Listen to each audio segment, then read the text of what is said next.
Waters to his left, Dean trying for the shot himself, but where he would be hooked by Kevin Martin. Turns around beautifully and he puts it over the bar.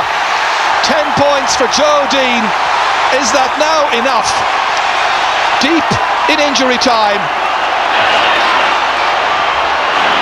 19 points to 16. Oh, Johnny Pilkington lets it drop down. Joe Dooley's after it, the man who played in the All-Ireland final against Cork all of 15 years ago. Dropped inside there. Offaly players get it. Mulcahy had the shot, it's blocked. Comes back down against Roshon O'Halbeen. Coming out next, John Brown. It's Wayne Sherlock, in fact, and Sherlock gets the ball out. The whistle goes. It's all over, and Cork are through to the All-Ireland final after a most dramatic and exciting, tense and wonderful game of hurling in the Skinnes Hurling Championship. Cork go through. Offaly have been mighty champions.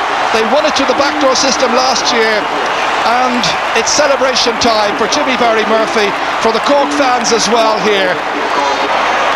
And the match ended. Cork, the winners by 3 points, 19 points to Offaly's 16. That was a great game, Martin, in fairness. Offaly are tremendous All-Ireland champions, and at one stage in the second half it looked like we might pull away, but they really put it up to us, and we were very lucky to escape with a win in the end, I think.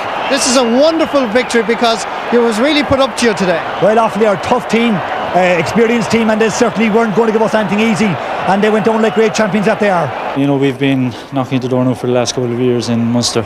We made the breakthrough this year, and you know, it's terrible to lose in the semi-final, and you know, at least we've got to the final now. It's a tremendous occasion, and you know, we have a lot of young players in our team, and it'll be a great experience for them. I think there's a great self-belief within the team. Obviously there's a massive respect. It's always the same with inter-county players. Like every player has fierce respect for the other player, you know. But you have to have a massive self-belief, you know. I think we had that within our team. We never really spoke about the opposition before any training session.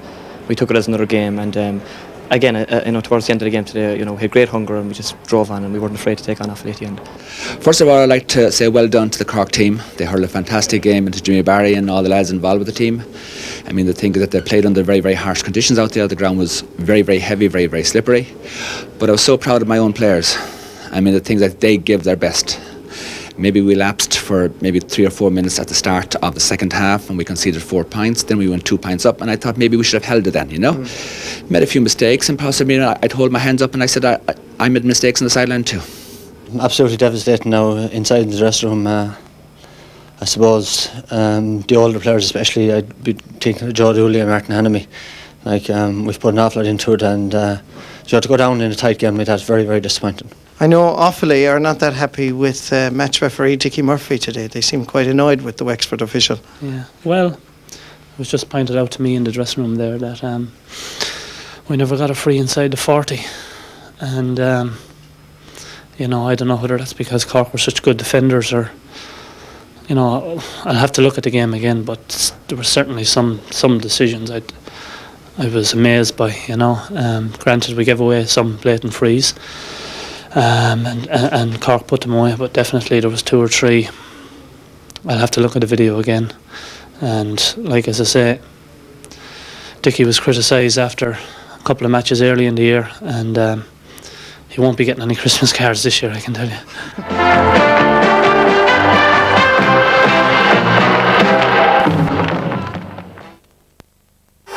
The way possible to lose your All-Ireland crown, having played so well, and that frustration showing in our interviews there before the break. But for a neutral, well, that game today was such an enjoyable game, and obviously from a Cork perspective, a brilliant occasion, and that's our cue to introduce Tomás Mulcahy and Pete Finnerty on the panel here tonight.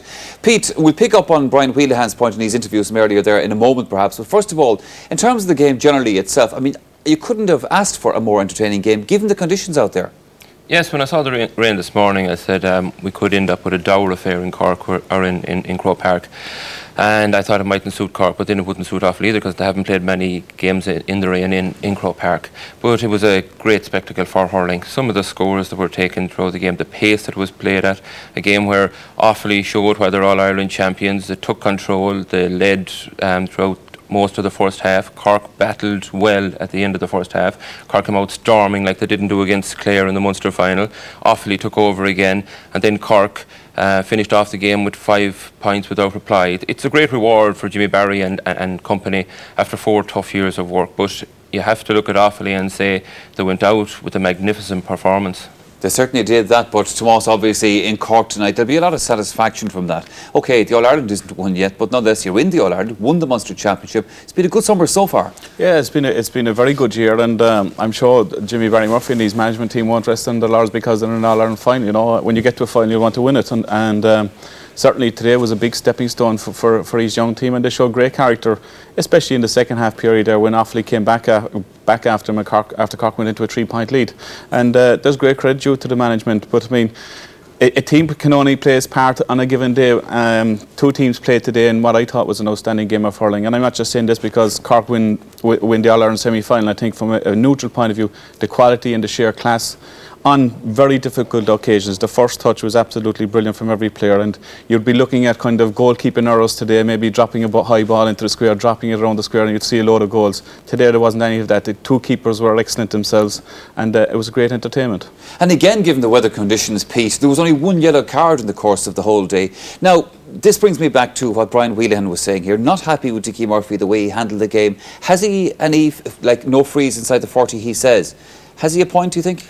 Well, he has a point in the sense he's captain. He has to come in from a losing dressing room, and in a game so closely contested, one or two decisions that'll go with you or against you, you'll feel will decide the issue. Now, there were decisions on the field that I thought, looking as a neutral out of it, could have gone either way, and there's a few that Offaly will feel aggrieved at, and I've picked out one or two of them. But when they look at it, and I look at it again, I see Dickie was justified. Here we see the point that never was, but it's quite clear that Diarmuid O'Sullivan was fouled for that ball by John Try, who goes on. Now, the whistle is blown at this stage. At this stage, it should have stopped and gone back, but the fact the point was scored made it even more hard on the Offaly people to accept. Here we see the one that he picks off the ground. Look at quite clearly. The ball was on the side. John put no hurley under it or anything like that. He picked it up. That was another point for Cork. I picked out two incidents where I thought Cork may feel aggrieved if they had lost the game. There we have John Brown backing back towards goal. Two people going towards goal, as I said, losing balance. And again, I thought that was hard on Cork. And here we see what I think is definitely a foul. Joe Dean coming out to the ball. Hubert Rigney coming back and puts a hurl round about him and knocks him, and there was no free for that, and there was only a point in it at that stage. As I said about Brian, I can understand his frustration, but I watched the game, I looked out. If I said anyone got the rub of the green, I'd feel maybe Cork got one or two decisions, but I would not say that Dickie went out and made blatant decisions. And in a game in such poor conditions, and there were desperate conditions out there on television. If anybody looked an awful lot better than what it was really. Like, the conditions were dire out there, and to keep the game with one yellow card, I think only one other name taken, and to give us such a spectacle, I think Dickie had a good game. Well, I have to agree with you on that. Tomás, let me just pick up something else that we saw today, and a trend that we've seen a couple of times this summer. It's when a referee makes a decision, he is surrounded by players who argue the point with him all the time. This seems to me a new trend of attempted intimidation of referees. Certainly, and we saw it last weekend again with the Clare players when they pulled down the opposing forwards in that first half of the match, when they actually gave away frees. The 3 or 4 players actually ran to the referee protesting their annoyance at the decision going against them. But I think referees in this situation maybe will have to be sterner. They have yellow and red cards in their pocket. It doesn't have to be a red card, but I mean, you see it in soccer matches. If there is an attack on a referee like that, you can give him a yellow card. In those situations, if you give someone a yellow card, I think they'll back off at that stage, and you won't have so many people running at the referee. OK, let's come back to the more positive sides of today's match. The skill level, we've talked about it earlier on. It was so high today, in any conditions. Yes, I mean, hurling is the greatest game in the world to me, and I mean, it epitomised today the quality and the hurling skill that was in the game today, and it's all about skill and it's about pace. And here we see some incidents of first half. Here we see Brian Cochran seems to be on his own to clear a long clearance on the field. Great timing, great skill by John Try to rush away and break the ball. Here we see Johnny McGrath. First touch is absolutely excellent. Takes it down on the one hand into his hand, runs away from Martin Hannemeat, has a look up, doesn't need any power to actually put the ball over the bar. A little bit of skill to get it over. Here we again we see John Try, he steals the eye out of your head, wins possession from Brian Cochran, looks up into Johnny Pilkington. Johnny Pilkington takes his knock and actually straight over the bar. Excellent pieces of play. And a guy today with young shoulders on his head, Ben O'Connor, who had an excellent match.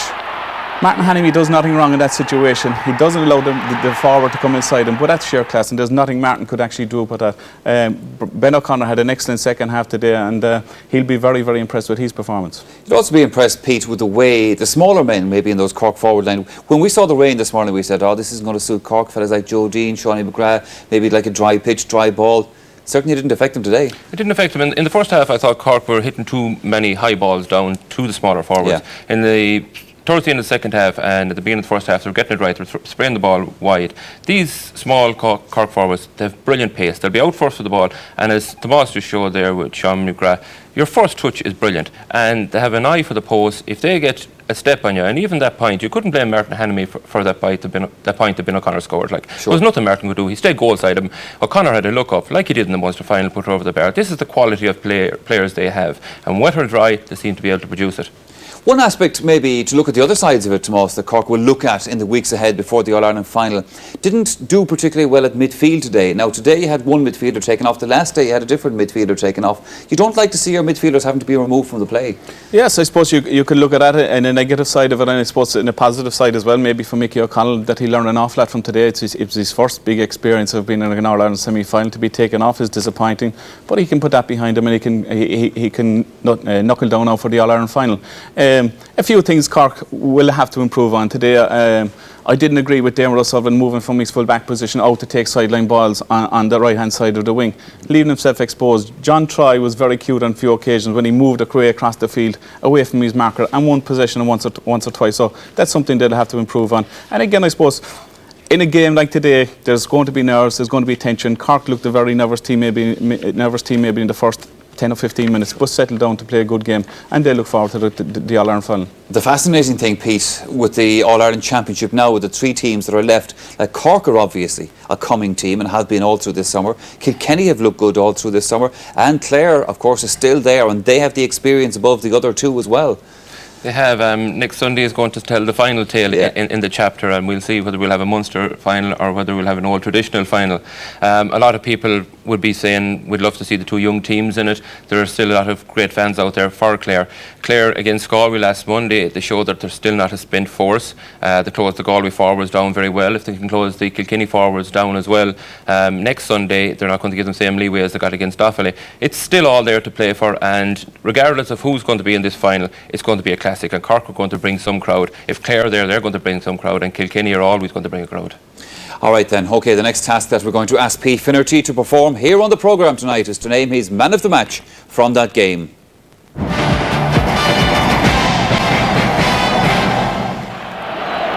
Well, our man of the match today goes to Brian Corcoran from Cork, Cork centre back. Here we see him under the high ball, catching and doing exactly what you want your leader to do. Catch the ball, make a few steps and hit the low ball down to the forward. And here we see his powers of recovery. They've lost the ball at this stage. Still he gets ahead of the man, gets control, takes on three Offaly men, has a look up, sees that one of his Cork forwards, Seanie, is available again and gives him the low ball. I think Sean was a player that had to come with a big performance today. He was the only player that had played in Croke Park before this in a senior championship match for Cork, and he had to deliver. I know they got away with Mickey O'Connell at midfield not playing well. Had Brian not performed well, I think Cork may have gone down. Now those big performances from the likes of Brian Whelan at cornerback or at wing back, Simon at cornerback, they all had great games, but I think Corcoran was my man of the match today.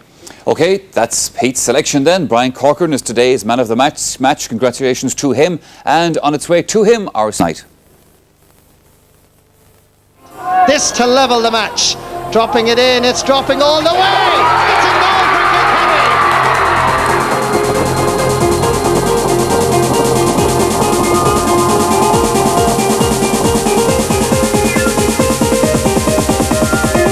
Cork, who haven't been in the All-Ireland final since 1992, with just a very slender lead.